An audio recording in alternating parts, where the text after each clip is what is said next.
All right, we're going to talk about Mausritter. This is Sword and Whiskers role-playing, and I've got the box set here. It's for 2 to 6 players, ages 8 and up, and it was sent to me by the publisher, and you can see it won a 2021 Emmy for Best Family Game, and we'll understand why pretty quickly as we talk about this. So, first things first, for regular viewers of my channel, this video is going to be a little bit different than usual because I'm going to be talking about this game. Well, first of all, this is a discussion, really, not so much gameplay, although I might demo a little bit about how certain things work. Secondly, I'm going to be talking about this in the context not just of solo play, but of regular play as well, because I ran this, well, I'm running it really for one of my kids, and I think it works just so well for an introductory RPG for kids as well as new players, meaning players who haven't done role-playing games before, or GMs who haven't maybe, or players who are now wanting to GM and haven't done that before. There's so much support in the book. This is the main book here that we're looking at, and you can see it's pretty short, and it's rules light, but very effective in creating a feeling and a world and giving lots of options. We're also looking here at a map. I decided that the best way to do this with my kid was to use a map. This is from an old game called The Beast Lord, and you could use no map, you could use any map you wanted at all. But I decided to just lay down a map and put us into a world right away. And what I started to do with my kid, and what I would actually recommend doing with other players, is to start with characters when doing soloing. As you know, if you watch my channel, I recommend starting more with the environment, but for traditional play, I just got her involved by having her draw a bunch of characters. As you can see, this is not a cat, not a mouse, but we went however we wanted to. This is Sparks the Magician, and she's kind of a cat conjuring a rainbow here. We do have some mice. We have April Winterblossom, and her background is in technology. We didn't fill all this stuff out necessarily. I won't go through all of these, but you could just see we have this owl here, and starting kids in with the drawing and then applying the stats and the items and things to that drawing is a great way to get to convey the concept of what it means to have a character and to play.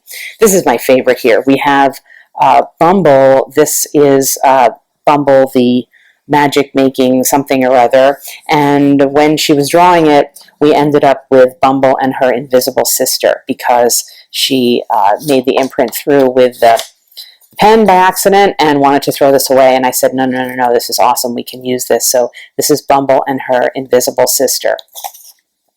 So, Mausritter, what exactly is this game? Well, it is based on, as you can see here in the credits, it is, the acknowledgments are made to a bunch of gaming systems, among some of my favorite. Into the Odd for most of the core rules. Goblin Punch for the magic and 3 times usage. Knave for characters defined by inventories. Mothership for densely packed layouts, although I'm not sure I would agree this is densely packed layout. Anyway, Moonhop for just going and making your own game, and a couple of other places, and some others that have inspired the theme, setting, and tone.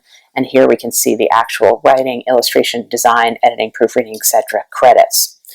The physical copy of the book is awesome. It has this great cutout here to reveal this character facing off with a character who may or may not be an enemy, hard to say. When we played this game, we had some rules that there was not going to be any dying. We were going to perhaps get exhausted and tired and have to sit out a bit, but we didn't have actual death.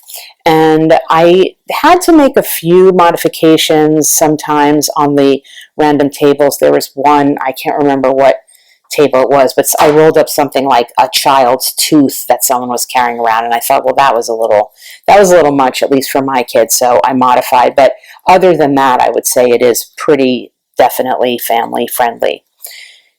The basic concept is that you're rolling 3d6 for your 3 stats of strength, dexterity, and willpower. You're taking the 2 highest values, and that is your attribute value. To do any type of check or save, you're rolling a d20, and you need to roll that value or under to succeed. So, for example, my 16 here is going to be a big fail pretty much on anything, for example, with this character. You can roll with advantage and disadvantage, and this, I think, is useful when playing either solo or with some, with GMing, especially for kids, because it gives at least more of a sense of possibility, even with disadvantage. So having 2 d20s handy is a good thing. The combat is really super simple because every attack is a hit. You're just rolling for damage, and you are given the option of certain weapons at the beginning of the game that you can carry around. You can also find weapons, and the damage is essentially a d6 up to a d8 damage, up to d10 if you're carrying something in both paws. The way the game comes in the box, you have a bunch of chits, really, or cardboard that you can put on the character sheet to indicate what you've got. And when you have negative conditions that come up, like, for example, a frightened condition where you need to use a willpower save to approach any source of fear and you have to rest in order to clear it, it's going to take up an inventory slot. So you may have to drop something, or you may not be able to carry as much. This is great on some level if you're really actually GMing for a bunch of kids that are sitting around a massive table. In practice, certainly for soloing, and even with my kid, it just wasn't, we didn't actually end up using these.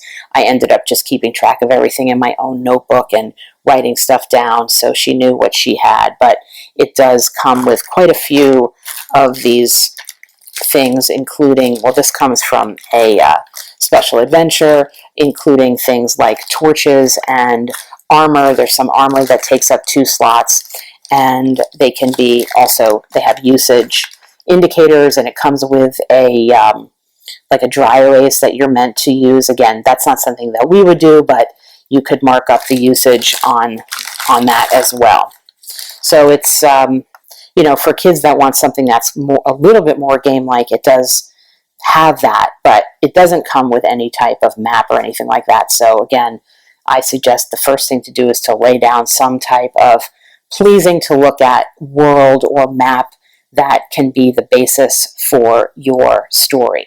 The first thing that we did, and the first thing that you would do if you were soloing this as well, is to set up a basic settlement, a place that you are going to originate. And you could do it a couple of different ways. What we did was I had us roll a d4 to say where the terrain was going to be. So we were going to be in the country, the forest, the river, or a human town. Again, basing it on this map, but it's pretty generic. And then we established certain landmarks there. And then we went to the settlement details that are included in the basic rule book. And you can see how this can function very effectively for solo, because there's so many meaty random tables that allow you to get down into details about who's living there, what's a notable feature, even what type of governance is it. For example, there's a D20 event. In order to start your story, you can roll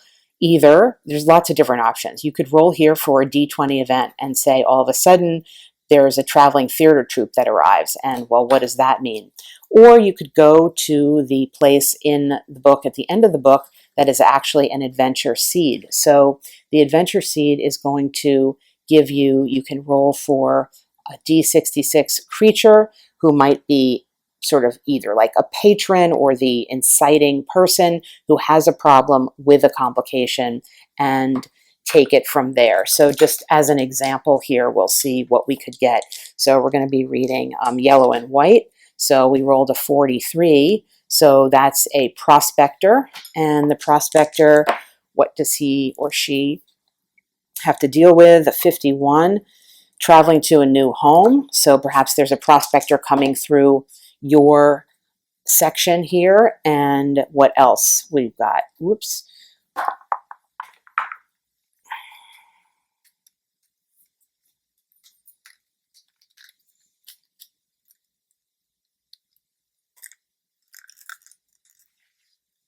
Sorry about that.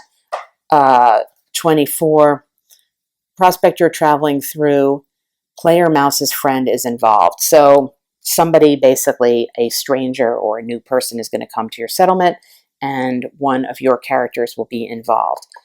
I will say that to play this game, whether solo or with just one participant or multiple, it does help to have, I would say, at a minimum, 3 PCs, maybe even more. We just created a ton here, and they came in and out of the story as we played, but it rewards conversation, and because the rules are so light and simple and you're basically rolling saves, it does help to have a bunch of different characters. There is a mechanism to keep track of turns and time in the game, and the box set comes with this card. Again, you could mark it up. For each action, it takes a turn. To travel to a hex takes a turn, and when you go through these turns, then you go to the next round here, and you start with, this is the context of the day, the night watch, morning watch, afternoon, and evening watch, and you are meant to roll for, if you're outside, you're meant to roll for encounters when you cross this threshold here.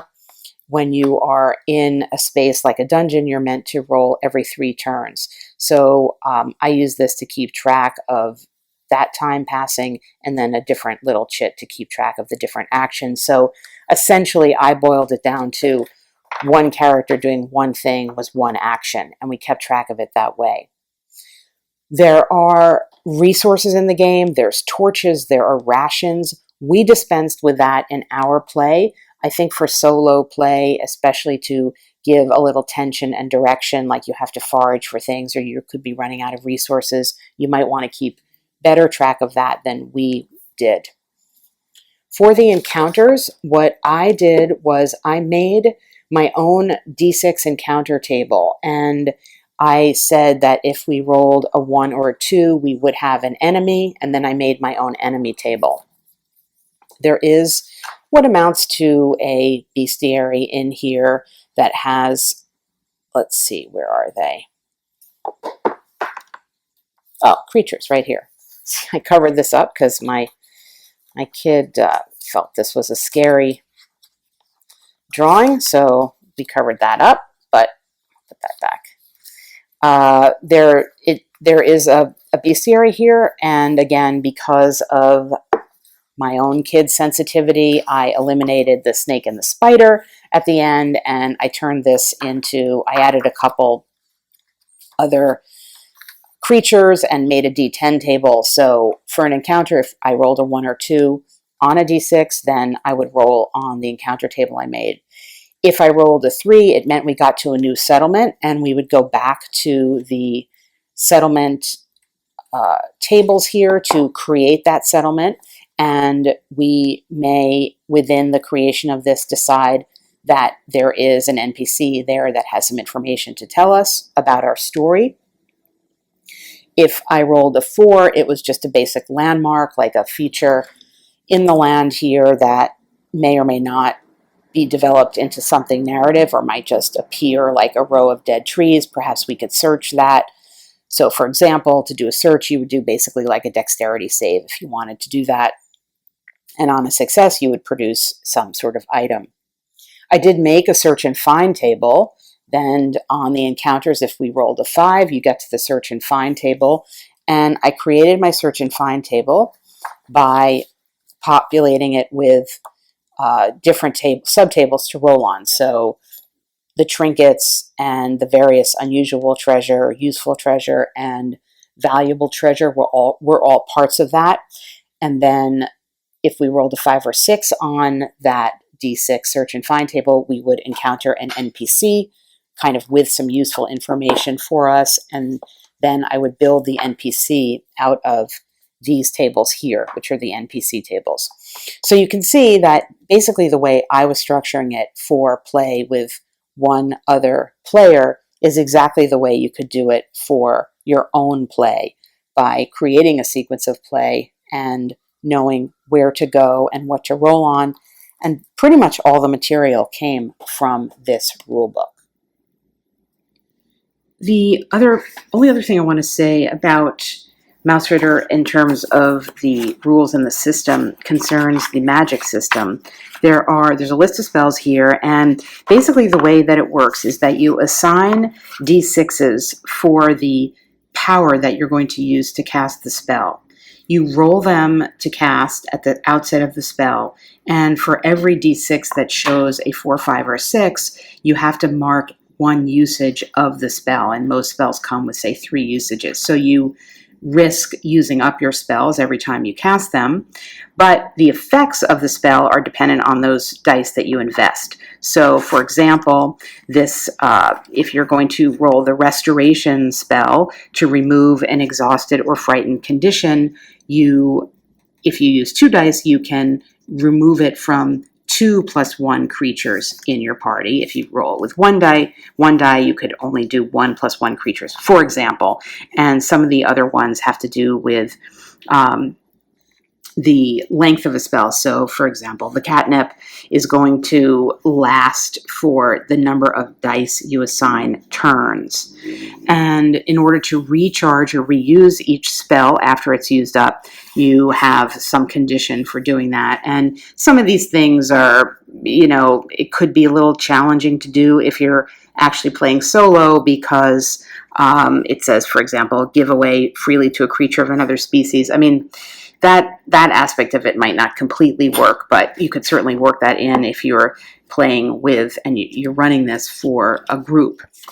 I think that this game as a package is great because it comes in a package. It comes in a box, and it looks and feels in that regard like a game. And as you know, if you have watched my channel, if you have read my solo GM guide, I very much feel that for solo play and for people new to role-playing games, the more aspects of gaming, of board gaming that can come into it, the easier it is to translate and to get involved. And that could be playing with a board, even using something, out of a box as sort of simple as that with tokens. I think that can really help. Certainly for kids, getting involved with the drawing, as I mentioned at the outset of the video, to start the idea of creating a character through drawing and then